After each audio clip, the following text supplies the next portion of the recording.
move.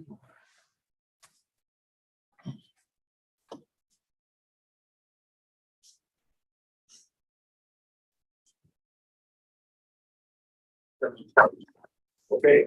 Good morning, everybody. Welcome to the staff meeting of today, which is the 14th. So happy Valentine's Day for everybody. So thank you, and turn it over to Tom. Thanks, Chairman. Good morning, commissioners and staff. We have 4 items for staff discussion this morning. Steve Stonehouse will start off and give us an update on the JRF plan and maybe a possibility of some reopening of some services there. He'll talk first. Scott Wadle has a pretty comprehensive review of some zoning policy changes that he wants to make the commission aware of. And then the last 2 items are just kind of internal staff items. We want to give you an update on mental health hospital progress and where we stand currently with that operation. And then Tommy will finish up the conversation and talk about federal platform moving forward with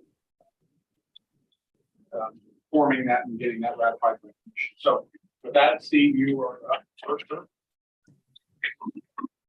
Morning, Steve. Good morning, Chairman and Commissioner Steve Stonehouse from the Department of Corrections. You may recall that about a year ago, we put the juvenile residential facility on hold due to staffing considerations. Just a little bit of background: since 1994, the Department of Corrections in Sedgwick County has provided a residential facility as an alternative to secure detention. That facility was established for the 18th Judicial District Juvenile Division to have an option for kids who were not ready to go home, but did not need to be in secure detention. It's a community-based program. Kids attend their school in the community, their base school, as if they were at home with their families, and all treatment and programs are community-based. Since that time, the program has been on hold. We reassigned all the staff to the juvenile detention facility. The staffing at the detention facility was really the issue which facilitated putting that program on hold, because JDF is a required program by state statute, so we had to shorten that program up. When that happened, we set a benchmark of 75% staffing at JDF before we would consider reopening JRF. We're at 75%. We've been there for a little bit. So now we're starting the process of resuming operations at JRF. The building has not sat idle since that time. Some of our programming from Juvenile Services has been moved to JRF. We're doing the evening reporting center there. So the building is still being used, just a part of it. So this month we are taking the rest of February to prepare the building for our licensing survey with Department for Children and Families. There are some issues that facility is working on with the HVAC system. And once that's ready, we will ask for our survey. DCF has 30 days to respond and come out and take a look. Since our program is just on hold, we never relinquished our license. We just put it on hold. They just have to do what they would have done in June when our normal license was up. We'll be planning and coordinating with the court, with our healthcare provider, with food service, with staff, and then with the evening reporting center, because we're going to try to get some efficiencies with our evening report center and with JRF as far as staffing the building, services for both sets of kids, meal service, things like that, since we have 2 different programs in there. And we anticipate being able to open for 7 residents beginning in May at the latest, if everything plays out the way it's going to. And then our long-term goals for the building are to hopefully find a solution for JRF and Juvenile Field Services to optimize space and staffing. Since half the program is being used for something else, we won't be able to have a full 24 beds at JRF. We won't be able to have 14 because 1 dorm is being used for evening reporting programming. And then we are continuing to recruit to fill our vacancies at JDF and JRF. But I will say, since the commission increased salaries, it's a lot easier. We have, like I said, we're at 75%, and our adult programs are at almost 100%. So it's made a big difference. We just want to give an update on that and answer any questions if there are. Steve, thank you. That's a nice report. I'm glad we're getting back into this revamping it. Little by little, we're getting back to where we. Thank you for the update on staffing, current staffing. Commissioner. Chairman, thank you. You mentioned that the state does require JDF, but JRF is not required. So with that knowledge, is the state paying anything for us to have JRF? No, this is completely 100% county funded. And you know what their annual budget is per year right now? Oh, right at 2 million. Thank you. Any other questions? Comments? Okay. Thanks, Steve. Appreciate the updates. Thank you. Scott?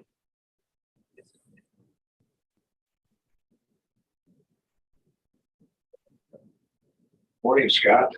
Good morning. Our paperwork looks like we have a preliminary budget book here. Well, yes, sir. We get paid by the word, so I'm kidding, just kidding. Okay, so a zoning code really in theory should be a living document that adjusts to the needs of the community. And so there are 4 things that I just want to bring your attention to, 2 of which we'll cover in depth, and then the other 2 are just simply notes on activities that are taking place. So with that, the first one is the Unified Zoning Code related to solar. So and what I'm hoping to get is any feedback that you've got now or later on the draft language and the public input process. So in 2019, there were a number of updates that were done, and these were done to address renewable energy systems, both wind and solar. You may remember some of those, and there were updates that were done in the zoning code and the comprehensive plan. The portion on solar energy conversion systems, it requires a conditional use. If an operator wants to come in and do this as the primary use on a piece of property, and there's approximately 20 supplemental information requirements that go along with the application. It's quite thorough. And you'll see that in the attachment, there's a staff report to the MAPC on this. And you'll see the text from the zoning code change that's recommended. There's a lot of strikeouts and a lot of highlights, but there you'll be able to see what the 20 supplementary information requirements are. So in 2020, a question came up, and it was really about smaller solar arrays. So properties that are smaller in size, where the size of the solar array is perhaps a little bit more modest compared to rather large ones. What should the requirements be for those? Should they have to go through as many steps as the larger ones? So what we did is we looked at what other communities in Kansas are doing, what other counties specifically, and also looked at what's going on across the nation. And what we saw is that we align fairly well with what other communities are doing. There's some differences, of course, because communities tailor these to address their specific local needs. So what we are proposing after doing that review and after the experience that we had in 2020, we're proposing that there would be 4 categories. So there would be a category for the city, both large and small. So that would be 2 of the categories. And in the county, there would be large scale and small scale. And the difference would be those that are about 20 acres in size. If it's less than 20 acres, it would be considered small scale. And there would be fewer sets of information that they would have to supply with their application. So we're trying to better align the zoning code with the uses that are out there. Yes, sir. I get what you're saying, large, small, 20 acres is the dividing line. Yes, sir. And just where that's not an arbitrary number. That was after discussions with staff, because we didn't want to get it so small that it wouldn't better meet the needs of the community. But at the same time, we didn't want it to be so large that then people were saying, well, why is this project getting through with fewer requirements come in as part of the application? So it was, in dealing with MABCD staff, planning staff, folks who've got experience in the community. So, and that's one of the questions that I've gotten for you all is, do you think that we've hit the size? We've measured it correct acreage. Should it be higher? Should it be lower? Certainly flexible. Was there any discussion on having it different sizes between city and county, or does that? There are, yes, and that's a great question. So there are, in fact, in the city and also in the urban growth area, it would be 3 acres would be where we would see the break for small. The thought being that if you're going to be doing something in the incorporated area or adjacent to a community, that would be a smaller size was a better fit. Thank you. Sure. So, so what we're doing again is we're trying to better align the information that would need to be required as part of an application to the size of the project. And we've got the handouts in the staff report that cover those. And again, you'll see sections that are highlighted. We didn't do it in colored, but you'll see the gray highlights, and then you also see the strikeouts so that you can look in depth.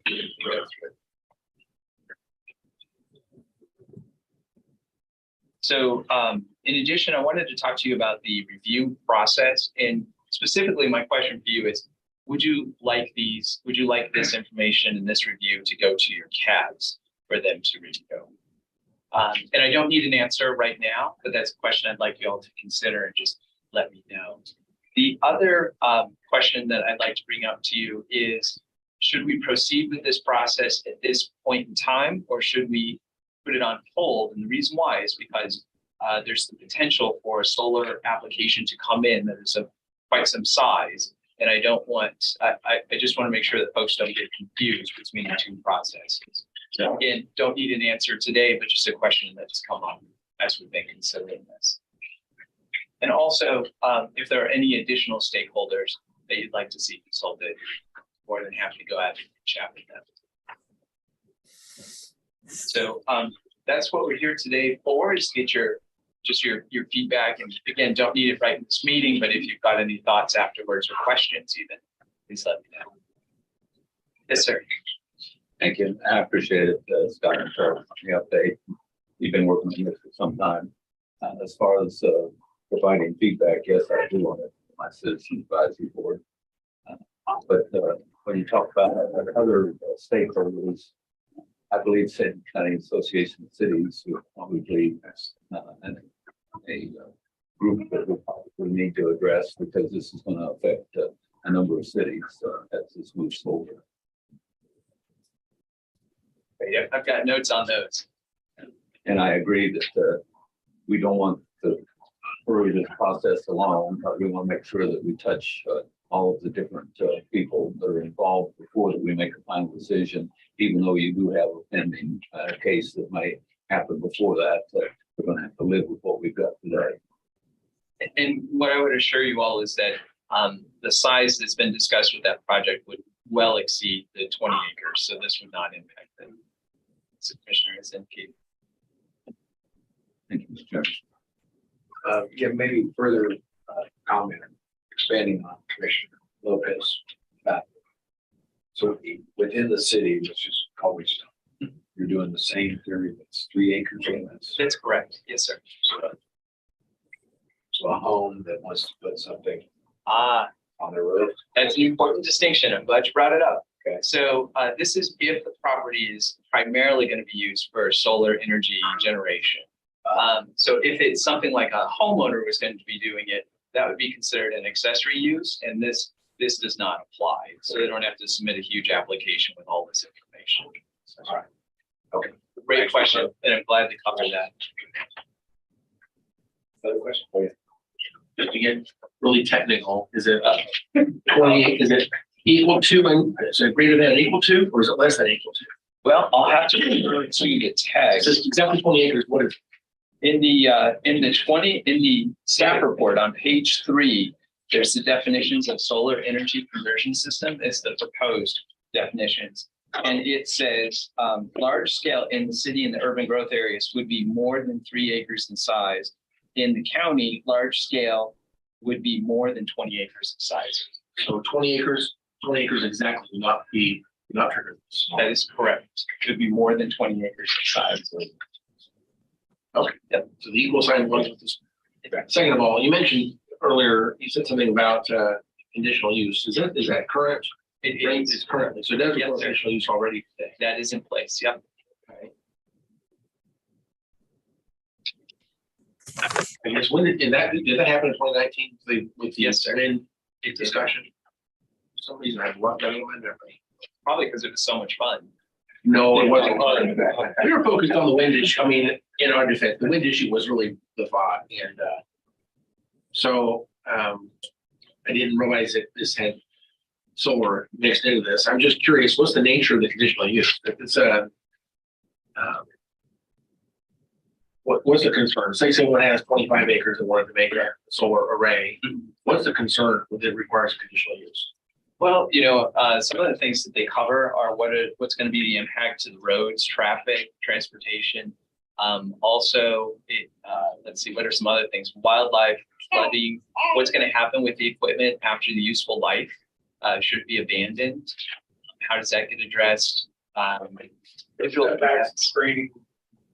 Yep. The usual. All right.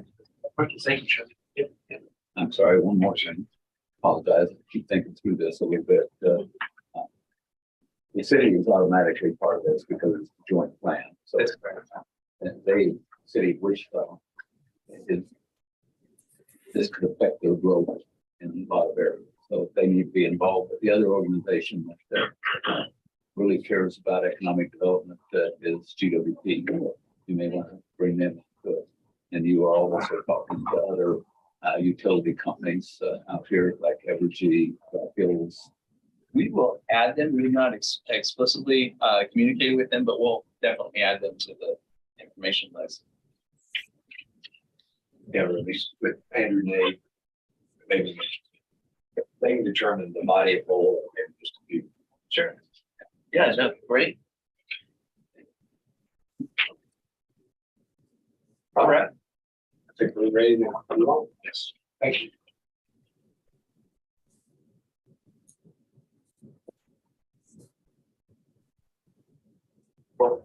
I am so glad to have some folks in the audience, especially two folks that we've got in the audience today. They need this topic's hopefully pretty relevant. So we're going to talk about daycare. Good, Scott. I didn't know yet. There wasn't that. We're in charge of jocularity. So this one is similar to the solar. This is something where we're looking at adjusting the zoning code to really meet community needs now. And so again, questions for you about, just want to make sure on the concept and check in with you on the process. In terms of daycare, we know that daycare can be a challenge, especially in our community.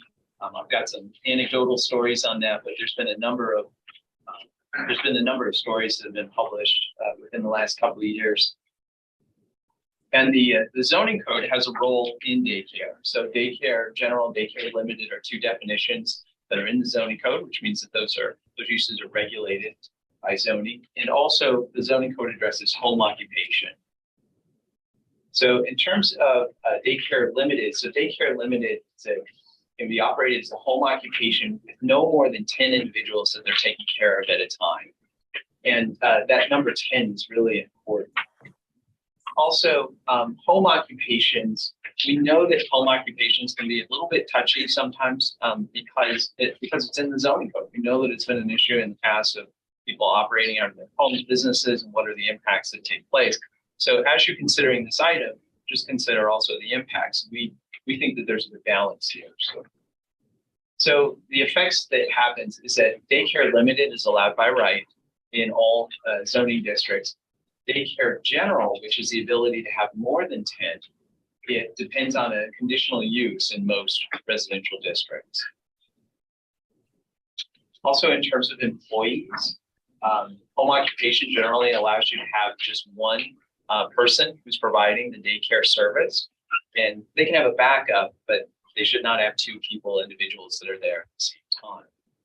So what we find is that can create a challenge. So what we're proposing to change in this draft is that it would allow up to 12 individuals to be cared for at the daycare. And it extends to daycares, but also art instruction, just based on how our zoning code is put together. And also the change would allow up to 2 employees at one time. And this is important because KDHE regulations allow up to 12 children to be cared for at a daycare.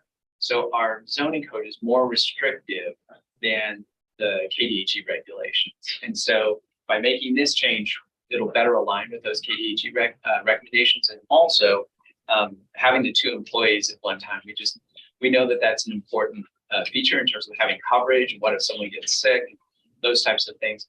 And we also think that in the way that it balances with the effects to neighbors, we don't think that that impact would be so substantial. So that's what's currently drafted, is that it would allow daycare, home occupation daycares with 12 or fewer people that they're caring for and 2 employees to operate by right of zoning districts. And that's the gist of it. It's a relatively simple update.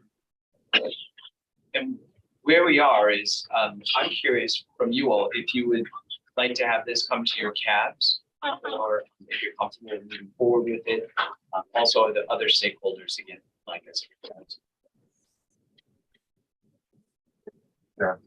So this change would then match the state statute. You would, yes, sir. Is this daycare stuff being discussed at the state level? I don't know, sir. You were that. Well, there is a bill that deals with this. I don't know what that is. Thank you, Mr. Chairman. I guess my question is, and I've talked to Sheena and Tom about this in the past. Sedgwick County is 24/7, 365 operation. And if we're looking at how we're going to recruit and retain employees, daycare for our employees is also important, but not just daycare, 24/7, 365 type care for our employees is important. So is something like that covered in here, where we're going to enter into our budget cycle? We're going to start this in the very, very near future this week.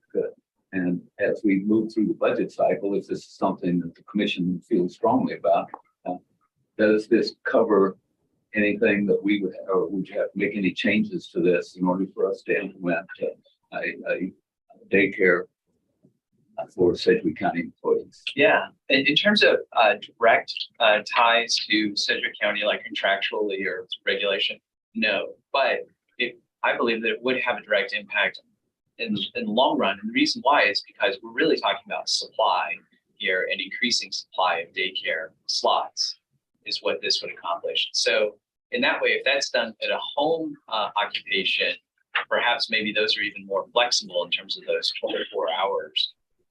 So I think on the supply side, this would have an impact. Okay, but the regulation itself, I just want to make sure that there's nothing in there that would go to us either contracting with someone or with us establishing our own 24/7, maybe in partnership with City of Wichita. They have the same issues. Yeah. We do. No, good question. Yeah, there's nothing that would directly impact that. Thank you, Mr. Chairman. Chairman. So on the slide 5, it talks about no more than 10 individuals. Yes, sir. So that's a ratio of 1 to 10. And inward individuals who apply could be adults as well, like adult daycare. Yes, sir.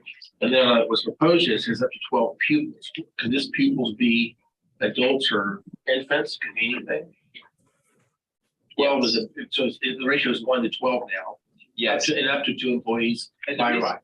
Yes, and the reason why we do pupils is because it also relates to a number of other things like art, instruction. It's just the language in the code. But a pupil could be an infant or an adult. Yes, sir. So they're ranked. So age is basically, I guess why don't I use the word individuals? It's just based on what's already existing in the code, so we stuck with that. So this could be, could be a ratio of 1 to 12.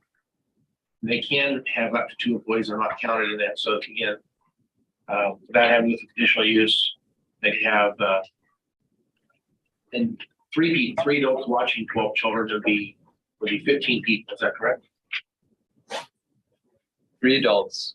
You have the chief, the owner, operator, whatever, with 2 employees. That's 3 people. The owner would be counted as an employee. So you would have 2. So 1 person plus 1 help. Yeah. And sir, to your question on page 12, we actually see individual and people listed in the code. If you, on page 12, I'm sorry, of the staff report that goes with this, it has the text of what's proposed to change in the code.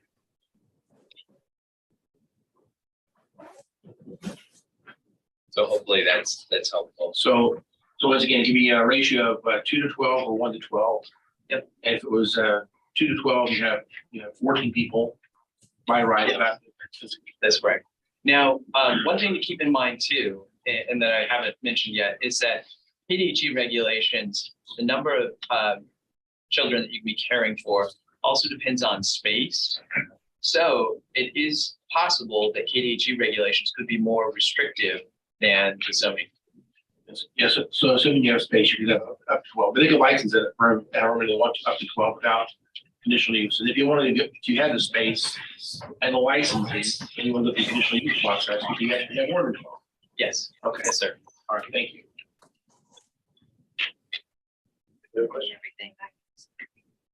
You're a resident expert on this. I don't know if I'm an expert I am at this point. Right. I think we're ready. Well, thank you for the next one. Yeah. There are two other packets basically of information. One is on short-term rentals. I'm not going to go and provide a presentation on that, but I just want you to be aware of the discussion that's taking place in the city of Wichita on short-term rentals. And we've just completed going to the DAB meetings, and so we have a packet of public input that we're putting together and hope to have that out soon. And then the second one is amendments to the zoning code related to nightclub in the city. This is a term that has created quite a bit of confusion when we mail out letters about zoning. It really means alcohol plus entertainment at a venue. And so this is strictly a city focused one. And of course, it's joint zoning code, so it will be coming to you eventually if there is a change. But I just want to give you an update on where we are with that one. That one has been one that has not progressed quickly, simply because it's something that can take a little bit more time. It's not as urgent, but we are working. What is the confusion on when an application comes in and you know? When we notify What are the citizens confused? and we send out a letter, and we say nightclub is proposed nearby you, people get very interested in the case. And we found that with round one bowling alley at Town East was an example. It's a bowling alley. They wanted to have party rooms, and they also have singing and karaoke in those rooms, and they have a bar. Well, it's not, I think, what people typically think of as a nightclub with loud music and lots of dancing and all the stuff that goes with that. And yet, when we sent out the letter, people were pretty alarmed about it. Once they found out what it was, you could hear everyone in the MAPC room go, just a sigh of relief, like, is that all it is? Right. It was a bowling alley. They wanted to add on stuff. They wanted to have karaoke and alcohol. Department, we know how to have fun. Yeah. Seems logical. The other one you're waiting on is which one you're saying? Short-term rentals.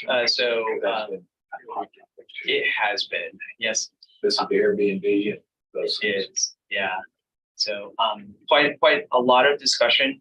We've got included in here draft changes to the zoning code, but I believe that those will there will probably be substantial modifications to that before it goes to the next round. Any others? Any questions? All right, Scott. Hey, I'm wondering if this is summarized on the commission. It's a current today. The county has no Airbnb regulation. We have nightclub in the city regulation. Sometimes this gets very close to our suburban outlay, and there's no northern currently in the county.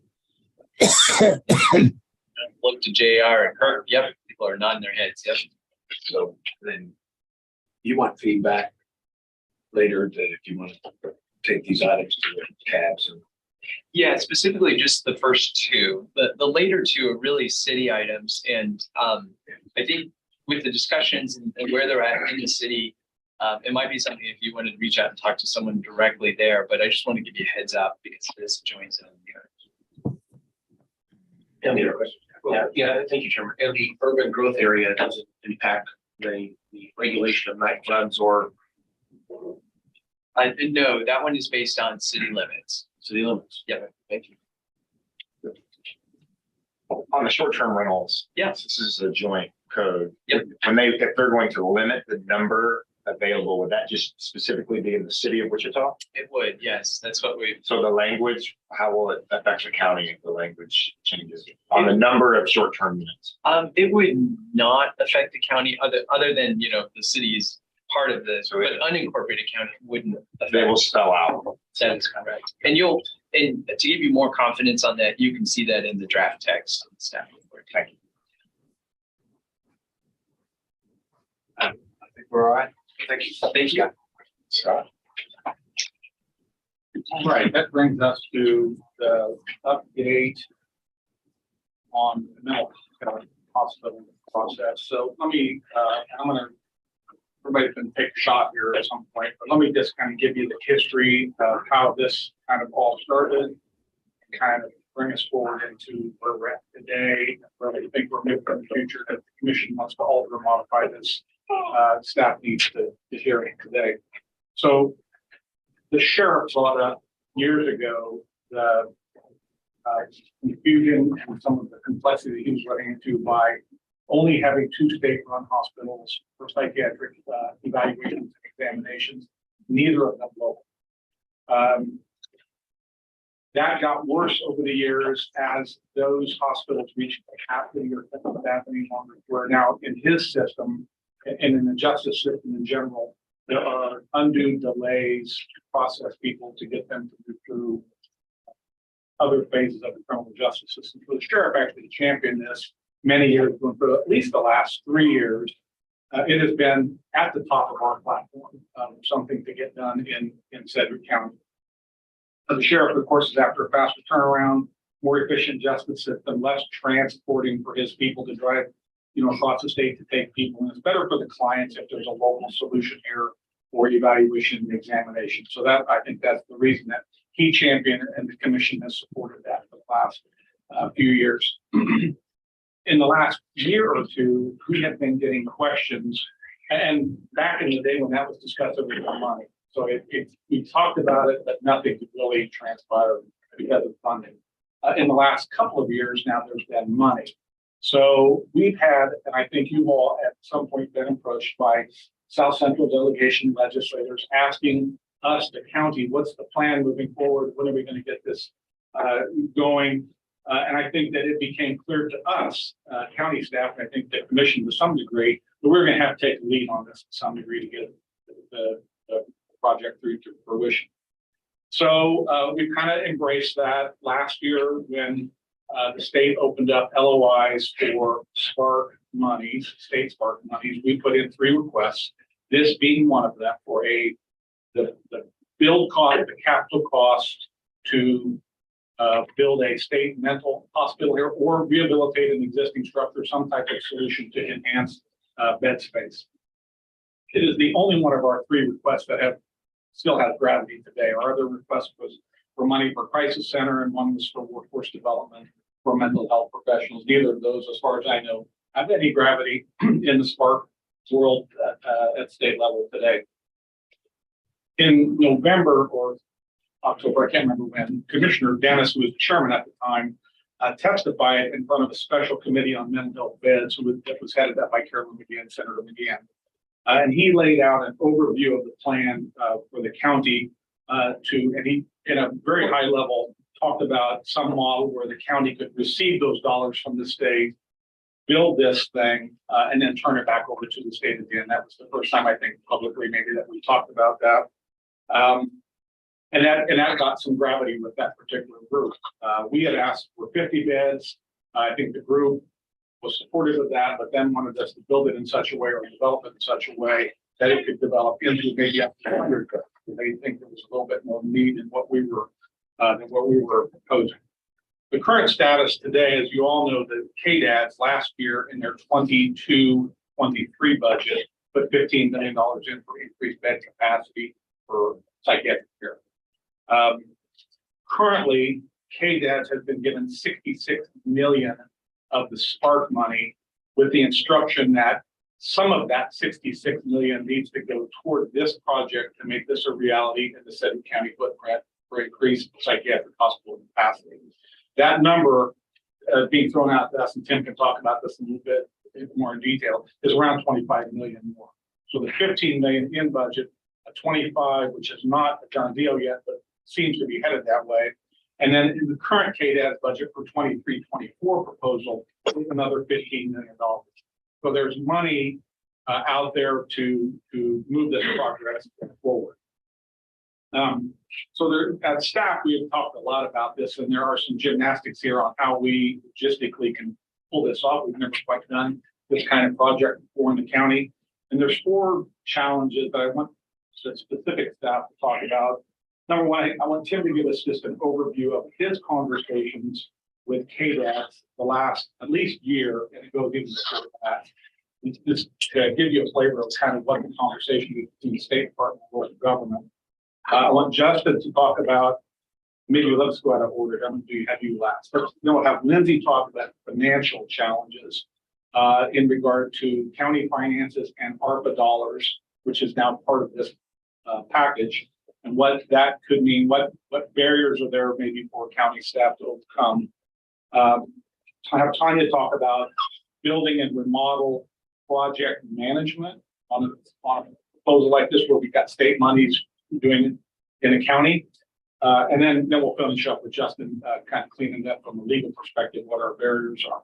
And after we hear that, then we need feedback from the commission. Are we heading down the right track on this? Is this where you want us to go, or do you want something different? Because this is getting pretty mature right now, to the point where we're beginning to have greater discussions with legislators, and they continue to ask the questions, what's the next step? And if we're all in agreement, I can give you a couple tangible next steps that we'll go through to continue pushing this down the track. So we go backwards now and start with Tim. Commissioners, as we talked as a staff about spark funding opportunities, I identified a couple of really important, I think, know-how, and that was the workforce development opportunity. And I asked for funding for the community crisis, because I thought it was safe. And then we also talked about the University Hospital, because it's been on the legislative agenda for a number of years now as a priority. But before we submitted for that state hospital bill, I wanted to make sure that wouldn't interfere with KDAS, because we didn't have any intent to operate a hospital. We wanted to see a hospital built in the South Central region, and then for the state to operate it as a state hospital. We didn't want that responsibility. But I talked to Deputy Secretary Scott Room, who was Deputy Secretary for the hospital and facility, and made sure that that was all right with them, that it wouldn't interfere with them. I asked, are you going to request spark funding for a hospital? They did not have any intent to request funding for a hospital, but they were not opposed to us asking for it. They had just submitted it, or they had, I guess at that point in time, they were submitting their budget with the $15 million ask for additional hospital beds for 22-23. And we talked about that being potential operating funding for the facility that we can build here in the future. So they got $15 million in their budget. They can use it in whatever way that they need for hospital beds current year. And it's in their budget going forward. Now it's been approved in the same budget going forward. So we talked about potentially using some of that money for construction costs if we were to get spark funding. But then there's money available to the department, so they'll be able to operate the hospital. Because one of the things we didn't want was to build a facility and then scramble to find funding to have it. So out there, it appears that that's taken care of. So before we submitted that spark request for the hospital, I talked to Scott. He talked to the secretary. There were no concerns about us today. And then I've had ongoing conversations with Scott since then. We've talked about logistically how we would work together if this were funded. He's kind of kept us up to date on how the spark funding process was going, and if it were to be funded, how they would manage it going forward. I don't think there's any questions or concerns about their willingness to do this. They understand the needs, they recognize the needs, and their support of the Spark Act, the Spark Act for the facility, and they're committed to operating it if it's funded and looks like there's high probability of get funded. Just to follow up, I appreciate that, Chairman. One of the concerns that I hear from hospitals and so forth is that we're going to rob Peter to pay Paul because of staffing. They're short on staffing. But the answer that I've been giving, I want to make sure I'm saying the right thing, is that another thing that we're strongly supporting is the biomedical facility, because we know that we have to have workforce in the future. And we're not going to, even if we had 40 million today, it's going to be several years before we ever have a hospital built. And in that time, we need to work with our educators and the universities here to grow the nurses, the social workers, the doctors, all of the staff that we need for this. So I just want to make sure I'm saying the right thing as we're moving forward. You are, in fact, I've had conversations with Dr. Utash at WSU Tech about the different programs that WSU Tech and WSU have regarding nursing, which is the key staffing component of hospital, inpatient hospital facility. They've got a program that turns out between 50 and 75 LPNs a year. They've got a program that they're going from the years they graduate about 25 RNs per year, and then within, that's just at WSU Tech.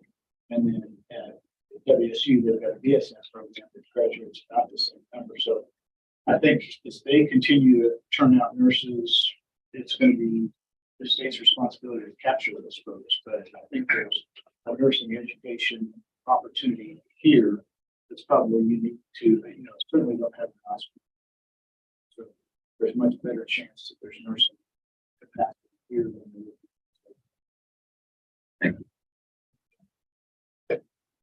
Have they shared with you 50-bed hospital what the nursing capacity is?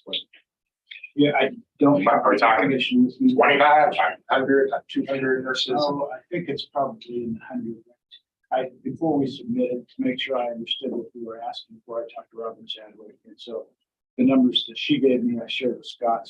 Scott said, yeah, that's pretty consistent with the way we stand. So I think they're pretty comfortable with particularly the size that we're talking about.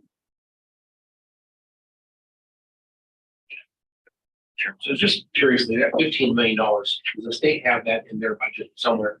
And they're holding on to that? It's in KDE's budget, right? And the 25 would be with that as well? So, the SMART process should award that, I think probably within the next 30 to 45 days, is my understanding. That the SMART awards, not that time. Do we know, would be their intent to close down I guess it would be the Walmart facility, this was to happen? No, absolutely.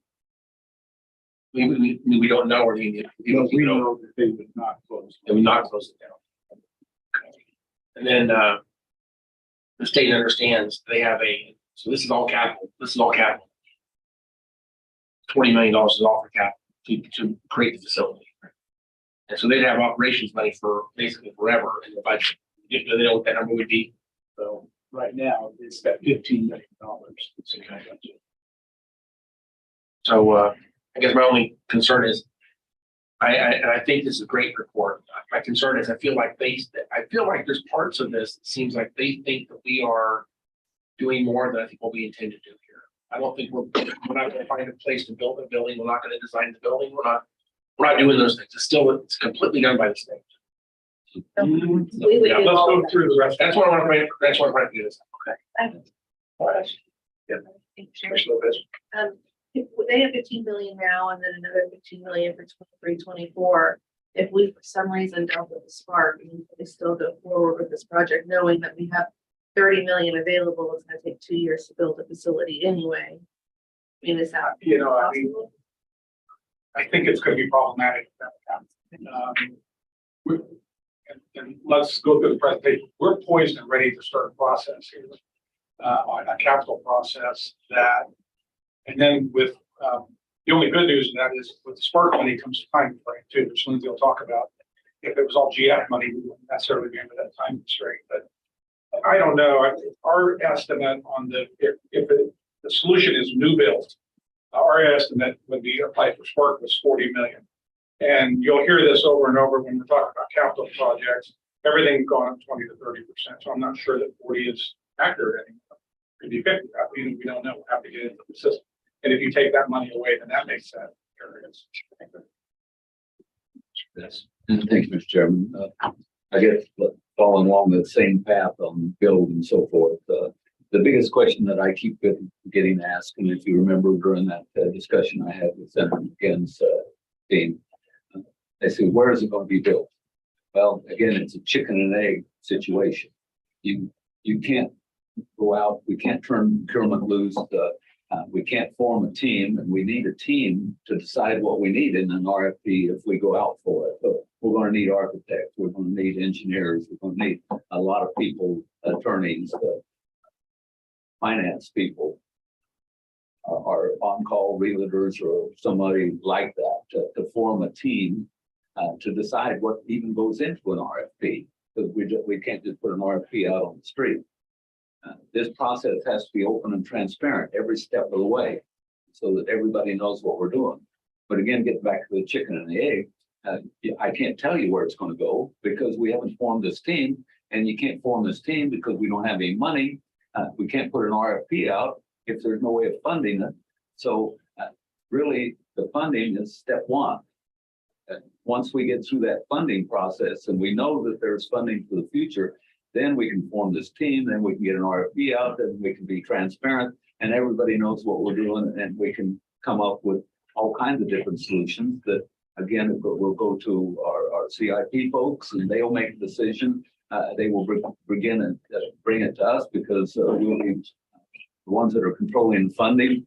But along that line, and I've talked to Lindsay about this at length, if we get spark money, that's our money. So the five of us sitting in here have to be stepped back from this process, because if we're saying, oh, no, I want to put it here, or I want to build this way, or I want to use an existing facility, all these different ideas that we might have are going to preclude any of those people from bidding on this because we've already said what we want. So we have to be very careful as we move forward. So I just want to make sure that we caution the five of us that refer it to the manager and Lindsay on any questions that come up with this. So that's just my little spiel. Sorry, I've been going through this a lot. We're gonna have race to catch up with Commissioner Dennis now, but you took a lot of Lindsay's. Yep, speaking points, so we 90% will- Thank you, Lindsay, for your presentation. It's getting very excited. Tim, anything else? All right, Lindsay, let's dig in kind of what Commissioner Dennis. Okay, Sorry well, about no, that. She keeps on me all the time and make sure I stay straight on it. oh, I appreciate it. It was a beautiful segue. So, some of what Tom mentioned is we do have some challenges. You all have hit on many of them through this conversation, especially Commissioner Dennis.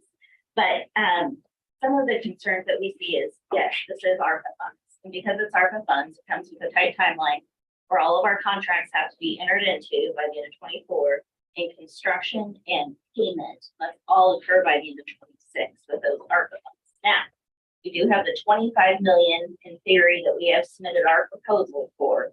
We will still have to go through a formal application process. Tanya was able to provide some really helpful information that the state put out that basically said the folks who submitted letters of proposal, which is what we did, are going to be the folks who are invited to apply. So that takes out a lot of the timing concern from my perspective. If we're the only ones who submitted for a state mental health hospital, we're going to be the only applicants who have a legitimate chance of receiving those funds. Now, through that application, I fully believe that we have every right to change the number if we need to. The bucket of funds that it's coming from is 66 million. Now that was designated for specific projects. So whether or not that really happens, whether or not we really get an increase, I don't know. But at the very least, if we get the 25 million, we could put it on the radar that more is needed potentially for that 23, 24, $15 million allocation. What we would want to do is, assuming get the application to resolve some of the timing issues, would be to spend the 25 million ARPA funds first and put the $15 million of state general fund money that hopefully will come with fewer strings. Obviously, we still don't have agreement with the state on what that looks like, but put that on the back So that maybe if it does go past that 26 timeline, if we've got the bulk of the work done, that could give us some of that flexibility to do a punch list and do some of those things towards the future. So we think that could be a solution, but we do have all of the federal compliance rules. And so just as a reminder, this is the final rule. This. Look at that font. 3 columns, and I have to wear my glasses to read it. So this is just part 1 of compliance, and this has everything that must be done for any capital expense cost of greater than $10 million. There are a lot of hoops we have to go through, labor standards, environmental procedures, all of those things that are outlined just in this set of documentation. We also have to comply with uniform guidance. And so federal uniform guidance has all kinds of rules about that any rules that apply to us follow through to anyone who's doing work on our behalf. So that means where supplies come from, labor practices. Some of the examples that come out are we have to make sure that the folks who are doing the work on our behalf meet high safety and training standards. So that adds some extra layers of monitoring that we have to do. In addition, whoever does oversee this project, so long as we're using the ARPA fund portion, has to be on site on a weekly basis and making sure that those folks are complying with all federal standards. When we go through an RFP process, which Commissioner Dennis mentioned, we must go through a competitive procurement process. And for anyone involved in that decision making, which is all 5 of you, you all can't have conversations with any of those folks who are looking to get the edge or looking to get in and submit a proposal. That will preclude them from being able to compete. And then once we go through that process, you'll have to pick that entity. We will have to add all of those extra terms and conditions that come out of ARPA and come out of uniform guidance into not only the RFP, but then all of the agreements that we do with them. So obviously all of that takes time and adds complexity to a process, which again is where timing becomes a concern. And if we can work it out with the state to do the 25 million first and the 15 million from the state general fund, and this will give us some flexibility there, that's helpful. Other challenges that we have are not just the cost of it, but do we have enough labor in this community to tackle all of these giant projects that are circulating? We know that there's infrastructure money that's flowing into the community. We know that KU and WSU are working toward their biomedical facility. We know that we have significant capital projects that are looming, including an administrative building, all of which these things are talking about at your retreat on Friday. So those are the questions, making sure that there's going to be the construction capacity to meet all of these needs that are on a similar timeline.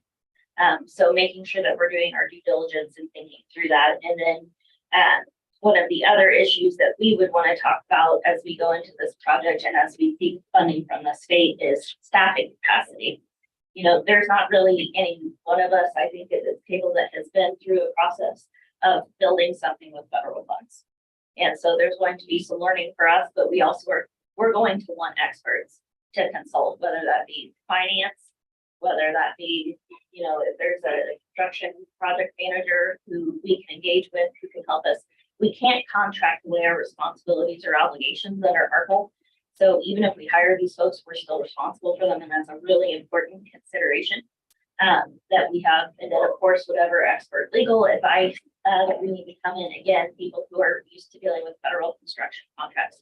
So these are going to be some of the quick decisions that we'll have to make and figure out and understand from you what your expectations are if this is something that the commission wants to pursue. Now, again, if you all don't pursue it, we're the only entity that put in that application. And so I don't know where this leaves the state mental health hospital. So I'm not saying any of this to try and dissuade you from this, but we all have to go in with eyes wide. So that's my information. What questions can I answer before we pass it on to the next person? Well, your last statement, I think. Personal feeling is we've been taking the responsibility of the lead on this need for us and the states. I think we're already in, and from my perspective, and I think it'd be That's probably why they said, well, since you're so supportive, why don't you take this lead? And I think it'd be difficult for us. I don't think we'd look very good if we said, oh, well, now that we looked at it, we're not interested. I would suggest, though, they're all recommended, but suggest the city is going through a major WIFIA project on water treatment plant. And I think they've had, I got out in this, but I think they've got some huge federal requirements that it's somebody dedicated on site, all that stuff. So they might be a source located for it. Any other comments? Yeah. Still call. Yeah. Thank you, Chairman. Just, again, I asked a question there. I heard a reaction in the room. Let me just circle back to that. I've heard the conversations about what we're going to do and what they're going to do. Here's my point. I don't think we have anything documented in writing exactly what our responsibility is here. I think there's one position that says we're requesting from the state, they do this. We think it's necessary. It's on our platform that the state should create a mental health hospital in our region. We've asked for them to do that. They've started to pay attention. And then, I'll go back to last year's hearing. If you haven't seen it, I'll still send it to you, but it was pretty confusing as to who's responsible for what. The legislature felt like we were creating a mental health hospital. They want to throw some funding towards it. That's not what we're asking for. So I think we're not really clear exactly what, I think it's confusing what we're asking the state to do and who has responsibility for what part of this. If we're taking responsibility for this, as I just heard a minute ago, are we supposed to select a site, go through this competitive process and receive the funds and work with architecture, and we're going to have a constructor, we're going to do all those things, then we're going to hand the keys to the state? Where is this written down? This is our responsibility. It's in the application. The application. To construct or remodel, and that they would operate. I heard you guys use the word letter of proposal. Is that what you're talking about? Letter of intent. Letter of intent? From the spark. Well, and let me back up before that. Because really, you're at the crux of the matter here, which I would like Tanya to go through, and Justin, but when we come back, this has to be the final question today. What is the expectation of the commission as we push forward with this? Even before the LOI to Spark, we had legislators asking us, what are we going to do? What's the plan? Where's the county going to put this? Where do you want? I mean, we're getting drug into a conversation potentially where we're all saying, it's a state hospital. You guys figure it out. Good luck to you. We need the hospital. So that even before this, that discussion was going on. That meeting last year, they were pointing fingers at each other. It was shocking. We had a very mature conversation. It was unclear exactly what we were asking them to do. They didn't understand it. I don't think we understood it. And I'm not sure we've really moved past it, other than the letter of intent. And let me ask you some basic question here. Was the letter of intent reviewed by the commission? Do we understand what we're actually at? Because if that was essentially a commitment to doing something, I was not aware of that. So I'm sorry to act like I'm not on board, but I didn't understand we were obligated in this case. Go ahead. I think we had that discussion. You did not see the actual proposal. It was at that time we were having our kind of routine ARPA updates. And so we had a conversation that those were things that we wanted to submit, but because the timeline was so tight, that was something that staff submitted. I know that we shared that information back out with commissioners, but I also know it was an absolute crazy time. We had our own letters of intent going at the same time that we were putting that into the state. So I think there are lots of moving parts this time. If that's the case, I think we ought to have some type of that'd be awesome, an MOU that would essentially define what our responsibility is, what state's responsibility is. That needs to be very clear. Thank you. Let's go through the rest of this. But There's a couple other questions, I think. Commissioner Beatty. Yeah, I'll have a question when we get to that part about who actually will own this building and the asset, but obviously ARPA funds into 24 is when we have to have everything in line, correct? Yes. So what kind of time frame are we on to make some decisions? I mean, is this a matter of urgency, or is this a matter of we got 4 or 5 months? So I think that my understanding, and Ted can speak to this if I say anything wrong. My understanding is the state within the next 30 to 45 days is going to put out something where we put in a formal application. Okay. And so based on our grant policy and the other points that Commissioner Dennis mentioned, we'll have to have a CIP. We'll have to go through all of those parts and components. You all will approve the grant application. We will submit that to the state. I assume that will be a pretty quick timeline because they know that. I would say as soon as we get that grant agreement worked out, signed, we need to be in a position to make some decisions For a couple months. fairly quickly. And that is because, again, even if we have 25 million that plus the 15 million that's sitting out there, it takes a minute to get all of those contracts worked out with everyone else, to go through those processes, to then get land selected, to then start construction and actually start spending down that 25 million. That 25 million must be spent down. Now, one of the things I think we'll talk about with the federal legislative platform is whether we might start asking the feds to give us a little more time with our particular bucket of ARPA funds that this is tied to, because I think that will be something that would be helpful for us with some of these long-term things. The presumption, and it says it in the final rule, the presumption is that nobody is doing capital projects that are this significant, because the idea was that anything that was related to COVID-19 was supposed to be timely and tied to the pandemic. Now, what we do have is behavioral health is something that's been recognized as a broad need. You don't necessarily have to come up with the documentation on the needs assessment for behavioral health like you have to for every other bucket of eligible funding in here. But we will need to make the case for how our community has suffered, how COVID exacerbated the mental health crisis, all of those things. And so that's going to be something that we'll be working with our consultants on, concurrent to all of this going on as well, because there will be a lot of reporting that's necessary. Thank you, Mr. Chair. Let me go back a couple steps, because some of the questions that Commissioner Howell asked reminded me of how a little bit more of how we got to this position today. Let's go back to the Brownback administration. Really. Under the Brownback administration, we had Mark Dugan and Michael O'Donnell brought some people in to meet with us here that said that there was an RFP going out from the Brownback administration to do exactly what the sheriff had been asking us all along, and that's create a regional mental health facility here in Sedgwick County.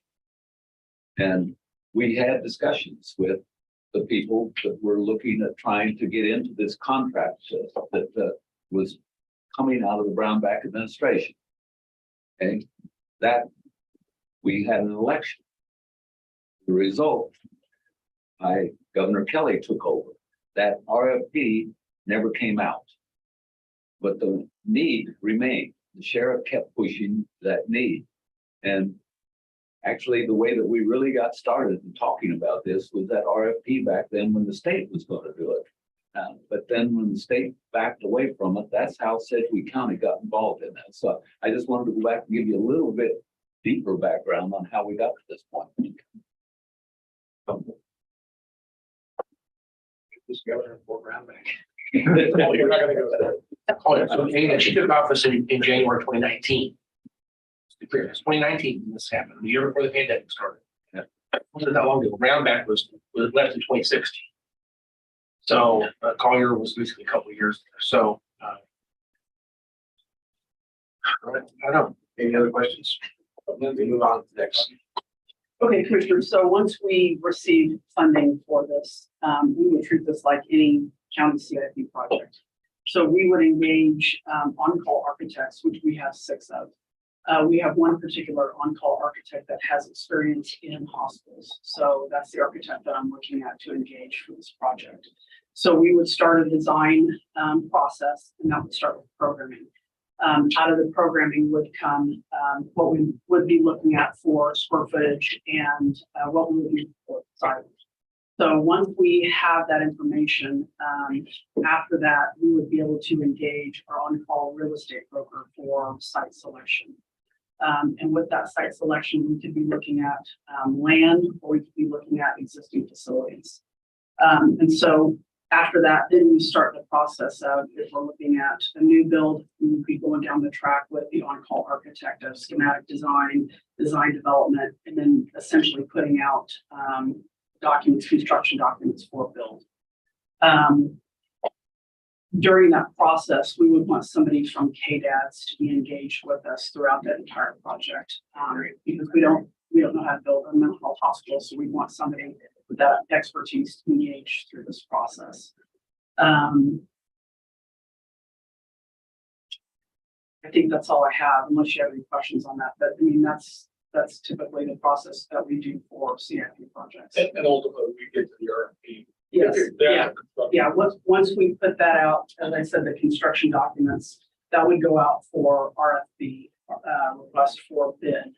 And that's where we would engage, contractors to bid on that project. So it wouldn't be a proposal, it would be a bid.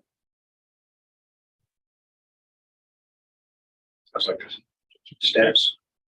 Thank you. And if I wouldn't mind, Go ahead. just to mention, anytime that we've had these conversations with state, we've made it very clear what our role would be. We would be building it, we became the state run facility. So I know there was some confusion with state people on who's gonna do what, but any conversation that Dennis and I had, we were very clear on what our role is and how we would be ready to turn it over as soon as it's built. So from our perspective to state legislatures, we've been clear. Hopefully they've gotten that message, but I don't think there's any doubt on what we were saying. And I think it's time, we're at a point in the process now, where everything moves forward. We need to talk about what that piece of paper that Commissioner Howell talked about. There needs to be a piece of paper, not what I want just to talk about. All right, Chairman, Commissioners, I'll follow up on just what Commissioner Lopez was talking about there. The idea would be to have a memorandum of understanding or an MOU in place between the county and the KDAD secretary. In particular, that could outline the intended funding that we've talked about today. I think there's really 3 different buckets of money, if you will, totaling up to $55 million. The usage, what it would be for, would be a state psychiatric hospital, which is a state function, but this would essentially be putting the county in the position of being a contractor for the state in terms of acquiring the property, constructing the property like Tommy was talking about. We would be following county statutes that apply to counties on competitive bidding. We'd be following our Charter 68 resolution and using county resources. In the MOU, this would be a general kind of surface level document that would outline these things. It would also outline the coordination of KDADs that was talked about, the having these funds cover county costs that would be incurred in this, such as on-call realtor costs, architect costs, ARPA compliance costs, outside legal counsel, other things. The idea being not to have it be a strain on the county's budget, because again, we would be performing this really on behalf of the state. The county would acquire the property, go through all this process, and then once the building would be constructed, get a certificate of occupancy and everything, the idea would be for the county to deed the property to the state. And then they would be responsible for operating it, staffing it, the county's obligations to that point. At some point after the MOU would be entered into, probably the grant agreement with the Spark would be in place, I would imagine that we would be approached by the state to reach a binding legal agreement. The MOU is going to be more of an outline, and the subsequent grant agreement with KDAD is substantive document in terms of consideration. But I'd be happy to answer questions. Can you work right now like a draft of this? Yes, yeah. Not really today's meeting at part is would be what would get me started working on that. Yes. Okay, and then if you did a draft MOU with KDADs, whatever the responsible parties at the state level, then obviously we could look at that before we. That's correct. And I think at this point, I think our Charter 68 actually, in theory, best Tom Stoltz as county manager, the authority to sign it. I believe the intent would be to run that on Board of County Commissioners meeting agenda so that you all could vote on it. I think so, at this point. So we're gonna deed this property over to the state. So we would no longer own the asset. It would be a state-owned asset like Margaret and Osawatomie, correct? That's correct, Commissioner. That's the intent. Yes. And follow up with that, the other big question I had when we were meeting with Senator McGinn's committee was who's going to operate it? And our answer is someone from the state. We don't care if it's contracted out or if it's state employees, but it's a state facility. There were some of the legislators that were adamant that it had to be contracted out. Again, that's not our position. we're turning it over to them. They're going to decide how they're going to operate it, whether it's going to be with state employees or whether it's going to be with contract. And that matches my understanding, Commissioner. Haven't heard anything on the county's contract. Yeah, okay. Oh, yeah, go ahead. Yeah, the reason we're going this route with the county taking the lead is mostly an issue of agency. Is that correct? Is we're taking the lead on this. My assumption is that Monitor and Osawatomie didn't go through this process. Obviously, there's different types of funding, but we're taking the lead because we have a sense of urgency. Is that why we're taking the lead? Okay. I think because we've been impacted so heavily by this, I mean, more so than really anything else. But the assumption is that if we didn't do this, this thing might not get built. Is that a correct assumption? Well, so and there's one other, I want staff to help out on this, but it's where we took a dive on this, when we put in the Spark application, that was a jump. But I don't think that the state had a mechanism, and I still think to this day that if we don't do this, the state using Spark money can't get it done. We had that conversation yesterday. What is the barrier for them? I think they probably technically could, but the process that they have set up for the way Spark is run and everything they have done to this point has led to this really being out. I don't know that at this point, without them having to go back and change their process and reopen things, let other state agencies apply and stuff like that, just because of the same ARPA rules we live by. I think that's probably a pretty good obstacle that they would deal with, having created their process. So there's the process part of that. But as we were talking through, and I feel like when we were putting in Spark requests last year, this was coming down to the 11th hour. And we thought surely they're going to spend some of the Spark money on a state mental hospital here in Sedgwick County. And it just seemed like that wasn't going to happen. So we put this application in at the last minute because we didn't feel like it was going to happen without us. We just decided to embrace it and do it. So, and then it just keeps cascading. And that's why this thing is really important for the commission day to understand this, bless this to some degree, or redirect us. If we want to say this hospital, state hospital, they're going to own it, they're going to run it, work out, we'll give you a lot of support. We'll tell you we support this. But other past that, we're not involved. That's now's the time if we're gonna take that different track. Otherwise, my recommendation today is we do the MOU, we complete and go through the application process for the 25 million, and we continue this dialogue with KDADs to get this thing done. That's where we're at today. We're at a fork in the road almost. So the MOU will cover not just the getting us to 2026, getting the facility constructed. It's going to cover operations and ownership, all those details. And the state needs to sign the MOU as well. I don't know who at the state level has already signed that letter. They need to have someone from the state actually obligate them just like we're obligating ourselves. The MOU plus the future contract, and I can't believe that the commission wouldn't have to bless this MOU in public. I can't believe you wouldn't have to bless the contract in public to protect this county forever from taking on this burden of running a state mental hospital.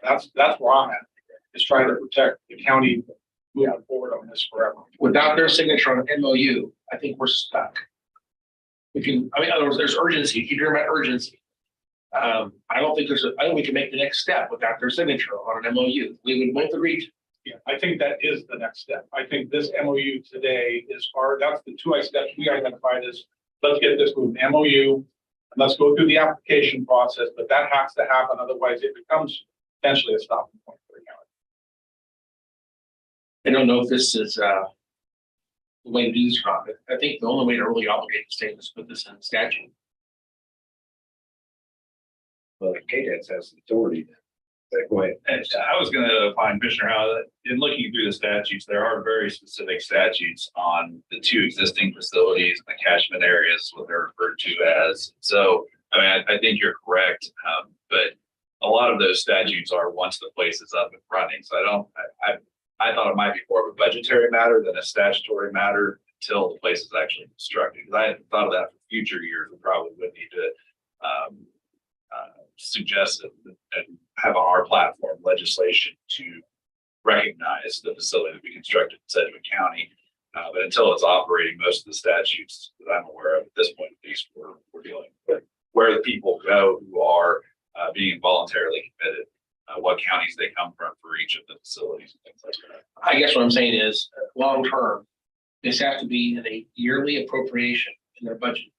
And unless it's in statute, they don't necessarily have an obligation to long-term fund this thing. We can get to the construction process and then not have any money to operate it because there's nothing in the appropriation bill to compel them to fund this thing.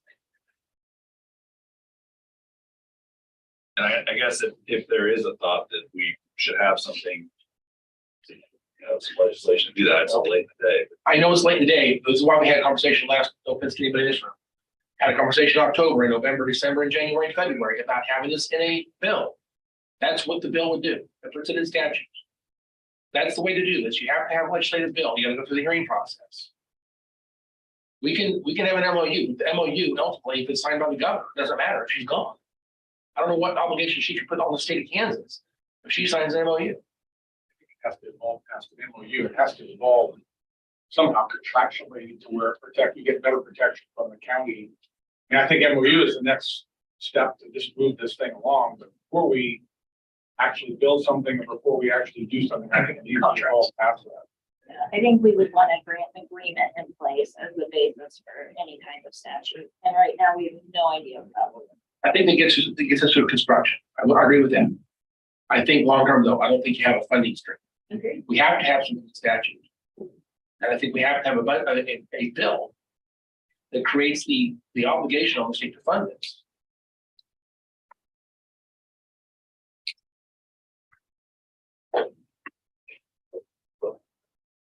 Any additional questions? Thanks for all this information. Yeah. I have one quick question that's been approached to me at downtown Wichita, actually. So this is just a small detail, but here we are. So when Jeff Easter has somebody in his jail, so Care is prohibited from coming in to assist in evaluation, meds and science analysis and all that. He's got a contract with a medical provider that delivers services inside the jail. ComCare does evaluations for state hospital admission. So if there's someone in the jail that's appropriate for the question about whether or not they're appropriate for state hospitalization, ComCare staff will do the evaluation, and they work with the hospital around the admission. So that will continue. That's the way it happens now. Once they have been determined appropriate for state hospital, and they're not, they shouldn't be in the jail. So that's why we moved them right now to Ascension Via Christi, and then they move from there to the state hospital. Again, waiting for us.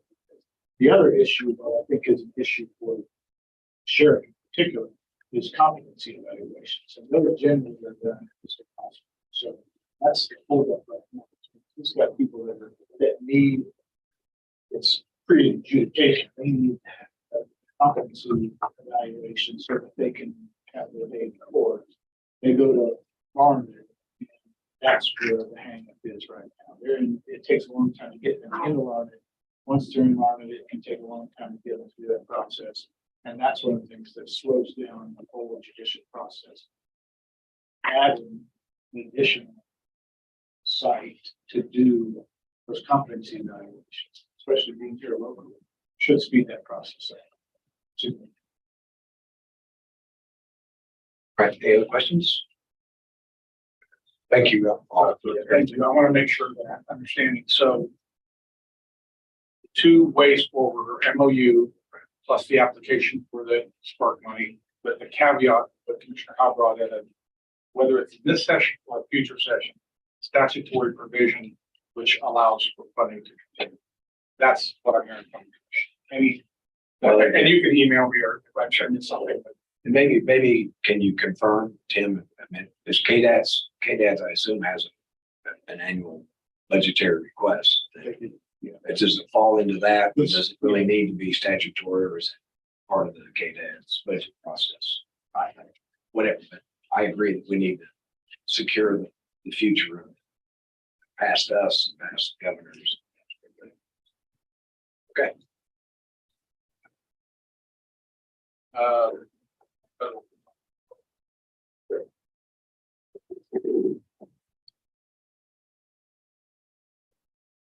Okay, good morning, Commissioners. Here to talk about federal platform and start the discussion. I have met with each of you, and so I have taken your comments and incorporated that into the federal agenda as well. I have sent this out to county staff and heard back from Lynn Packer, who I think is most affected by this federal agenda. So I'm going to lean on him quite a bit for this.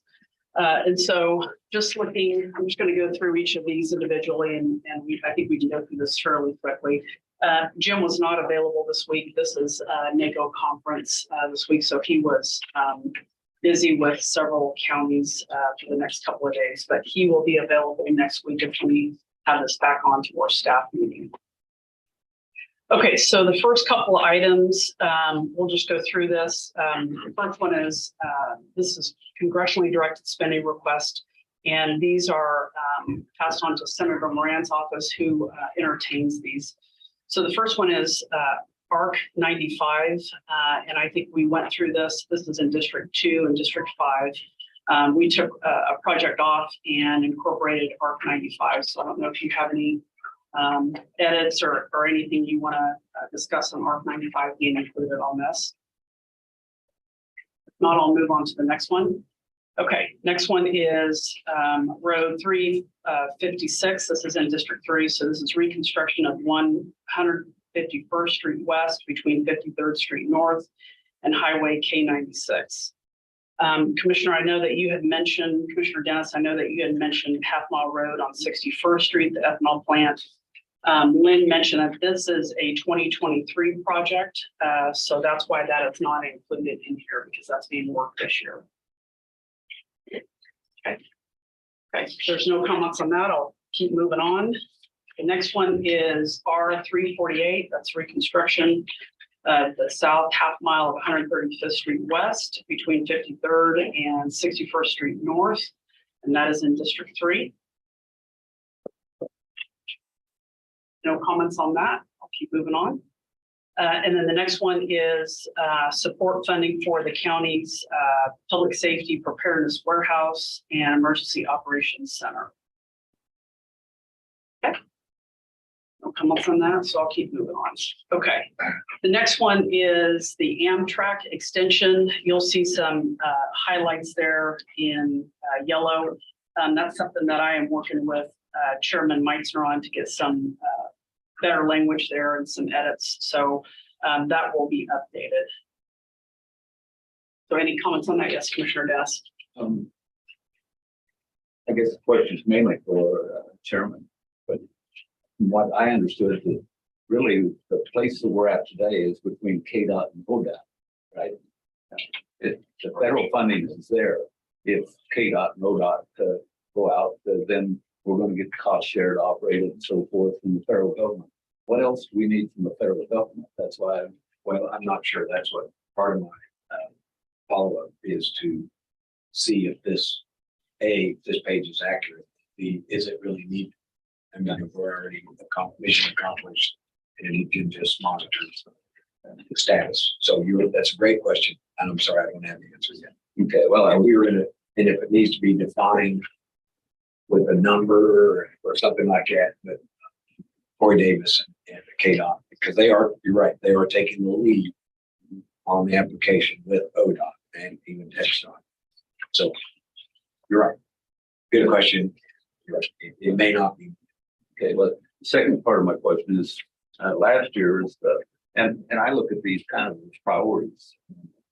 As you look at last year's, the Northwest Expressway was the first big item, and Amtrak was next. And now suddenly they've swamped. And if Amtrak really is a state issue rather than a federal issue right now, it's shouldn't move that back where it was before. and move, and granted, I care very much about the Northwest Expressway too. And I don't want to take away from Amtrak, but I support that. But if these are really our priorities, should Amtrak be the first priority? So, yeah. If we need to keep it, I'm okay with flipping. Okay, yeah, would be happy to move that back. That's all my questions. Okay, the next one is the Northwest Wichita Expressway. This is in District 3 and 4. I don't know if you have any edits or comments to this, other than moving this before Amtrak. Back up for just a minute. Sure. So the very first item here, we're asking for $6.2 million. So 4-mile stretch, what's the total project cost? Why are we not asking for the project itself to be funded? So what's the $6.2 million going to do exactly out of the project? That's not anywhere near enough money to do that 4-mile stretch. 6.2 is for R-95. That's the entire project cost for 4 miles? No, that's planning costs for R-95. Right. So why are we not asking? We do not have a funding mechanism yet for the actual construction. Just because we have to go through the NEPA process, we need to go through the pre-planning and planning portion first. And that right there is just a $6 million reduction. So this gets us to the point where we'll ask for the next chunk of money, Which, yeah, this will actually get us all the way through construction, all the environmental processes. And then the next chunk of money will actually be physical construction. the difference from 7.75 to 6.2, we would have to cover that locally. We had 20% local. I'm sorry to make this go backwards. Thank you. Thanks. Can I go backwards? 1 second. Sorry. Then, with all the activity and even related to the 254 and the Integra and blah, blah, blah, is this even something we just, that project is kind of going on itself through KDOT? Is it something we consider federal? Right now, that project at the 254 in particular is that any even earlier stage than R-95, just because it's, just right now going through, it's just finished a safety study and now going through a evaluation study. So, short answer is no. At this juncture, I would say yes. We need to wait for the results of that study. Okay, thank you. Right, now we go forward. Okay, all right, sounds good. I didn't hear anything on Northwest Wichita Expressway, so I'm going to move on to the next item, which is the Drag Creek Overflow Retention Facility. If there have been comments or edits on those, I know that Lynn made some edits, which was the last bullet. Pre-award project announcements are expected in the summer of 2023. Yes, sir. Well, again, I'm 100% in favor of this, but this legislative agenda is kind of looking towards a year out. We're going to find out about that build grant here any day, aren't we? That one, we're still a little ways off finding out about the program. We don't think that's going to be until. Well, and leave it in. I just didn't want to have something that didn't have impact if we're already going to get it. Okay, and then the last was the funding for county services. I got a lot of comments on this. And so I talked to Jim about this, Jim Davenport, and he said this is basically just a catch-all for local government when there are no earmarks. He said this is similar to what you would see on NACO's list for county services and programs. He said it's up to you if you want to keep this, all of these, if you want to limit it, take some out or keep some in. He said it's your preference. But he did mention that House Republicans are pledging to make deep spending cuts to domestic programs. So he thought it was worth keeping all of these in. So I just leave this up to you, and I just give that to you for a discussion point. Are all of these all of these continued funding, or are any of these new programs? I would have to check with him on that. I can't answer that. I would check with him on that, though. Not asking to spend more money. It's continued funding for things we're already doing. That's one thing. I don't want to ask them. Yeah, I can certainly check with him on that. Thank you. But the things that we're asking for in this are things that we really want Davenport to stress as he's talking to all of our legislative delegations up there. And a lot of these things, I don't know that we need him to stress because they don't apply to us. You know, a lot of these are city functions at the end. So are we asking him to lobby for the city? Because we're paying him to lobby for the county. I got the impression that these are county services, so, Let me suggest that also part of what he does is monitors departments, the staff, more so than the federal government. Just watches all as these issues, his staff looks at all these issues that they pop up within the departments. But housing choice vouchers, public housing, choice neighborhood, home investment partnership. There are a number of things in here that I don't know that are county functions, they're more city functions. I mean, I think it goes back to the point, if there's someone want to take off, we can certainly do that. And the only other thing I would say to that, I mean, I hear your question, but the city's comprised of county. So I think that, though I think that that's not Davenport's stress point, I think we want him focusing specifically on county objectives in this agenda. If there's something there that's beneficial to one of the cities in Sedgwick County, would we not maybe want to, that'd be my only. We'll come back to that. Well, I've told you individually, my big concern, I think we need to go out for an RFP for a lobbyist for the federal government. So I am worried whether or not that Davenport is concentrating on the city of Wichita more than the county. And when he puts things in here that are city of Wichita, rather than things that are specifically for the county that are important to us to get our mission done, then I have some concerns. So I don't know that we need to pay twice as much to our lobby for the city. And that's what we're doing today. And I don't need to be singling out necessarily city of Wichita, these Congress said this is kind of boilerplate things for city governments in general, not Wichita necessarily, but I hear your point, Commissioner, and that's something definitely the commissioners. And we will have a conversation later this year about A, the need for federal lobbyists, and B, is it time for RFP, or C, should we retain that? I think that's going to be back to you.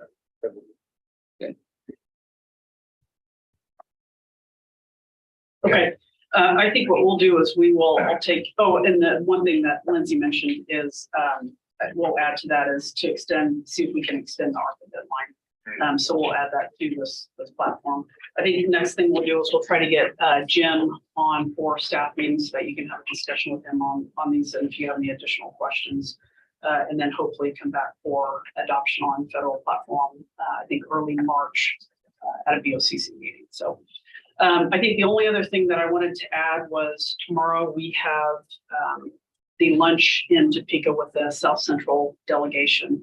I did hear from Jessica this morning, and she mentioned that there is going to be several bills on the House floor that are going to be up for debate. And so she kind of wanted to tamper our expectations tomorrow that there are probably not going to be many House legislators there for the lunch. And if they do come, they're not going to be there for very long. So I just wanted to mention that for tomorrow. I will tell you that lunch will be from 11:30 to 1. It will be, if you all are going to be there, we will have a 10 to 15 minute formal presentation. We'd like to go over what's kind of happening on our legislative platform, what's important to us right now. So I think they will want to hear from us on the mental health hospital. I think if we can talk about some of the bills that are having traction right now, which would be our county funds bill, Senate Bill 2, I think our suspended driver's license bill. Trying to think what else. Give me a minute, just here, I had it written down. The juvenile justice bill, House Bill 2021, and then the Capers bill. Commissioner Howard will be testifying on that tomorrow, House Bill 2195. If we can kind of touch on those within that 10 to 15 minutes, that would be great. And then there will be time for questions and answers after that. So just wanted to mention that for tomorrow. Okay. I was just gonna ask, this may seem like a silly question, but, when we know they're going to be, what will actually happen is while they're debating bills on the floor, one of the representatives will leave their desk on the floor, go to the South Central and they'll spend 5 minutes there. They'll grab their lunch and they'll go back. So we need to be able to do literally an elevator speech for 30 seconds to a minute. To have people willing to engage those legislators as they grab their lunch. And it should be something that's, if it's a salad or something like soup or something, they can't take that to the floor. It's gotta be something that can be taken to the floor. So thoughtful, I'm not sure if the menu's already been determined, but it needs to be something they can grab and go. And that strategy at this point, you have to understand, they may only be there for 1 minute. I think Jessica mentioned they were going to be able to grab a lunch box. So I think that she's thought through that. You think strategically we should give them soup and get more time, right? Is that what you're thinking? They will know, they'll be frustrated. I think it's taking a sandwich, right? They're gonna help. Yeah, thoughtfulness matters. Can I add? Let me add that I'm not able to make it in this discussion and didn't get a chance to catch Pro Tem, but Commissioner. So Commissioner Howe can represent, but may I also suggest that as you get into the state of the mental health, because Commissioner Dennis has such a long history, direct communication, so you could defer the absolute mental health discussion update. That'd be great. Okay. And that sounds good. And transportation, you have something? Yeah, we do. I have group transportation for whoever wants to take that for tomorrow. And Okay. Okay. Well, thank you, everybody. There's a suggestion that the commission hang for 1 minute for a Valentine's picture with the addition of the addition. 100%. But other than that, we are adjourned. Thank you. Yeah. Good. Great. This is one that's gonna talk when you're. Where's we see after that? The other stuff, it's all life.